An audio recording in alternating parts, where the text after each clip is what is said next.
जन्मजदुःखविनाशकलिङ्गं तत्प्रणमामि सदा शिवलिङ्गं देवमुनिप्रवराचितलिङ्गं कामदहनकरुणाकरलिङ्गं रावणदर्पविनाशनलिङ्गं तत्प्रणमामि सदा शिवलिङ्गं सर्वसुगन्धसुलेपितलिङ्गं बुद्धिविवर्धनकारणलिङ्गं सिद्धसुरासुरवन्दितलिङ्गं तत्प्रणमामि सदा शिवलिङ्गं कनकमहामणिभूषितलिङ्गं फणिपतिवेष्टितशोभितलिङ्गं दक्षसुयज्ञविनाशनलिङ्गं तत्प्रणमामि सदा शिवलिङ्गं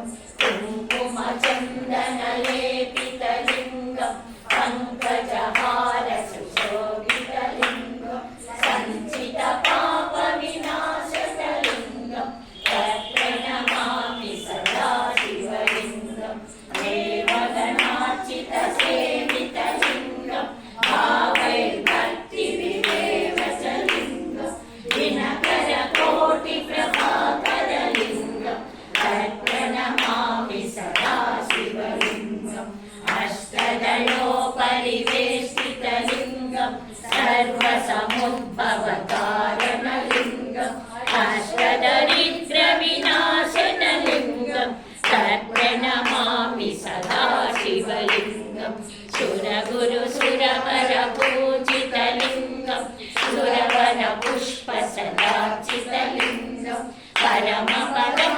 परमात्मकलिङ्गं तत्प्रणमामि सदा शिवलिङ्गं लिङ्गाष्टकं विदं पुण्यं यः पठेत् शिवसन्निधौ शिवलोकमहं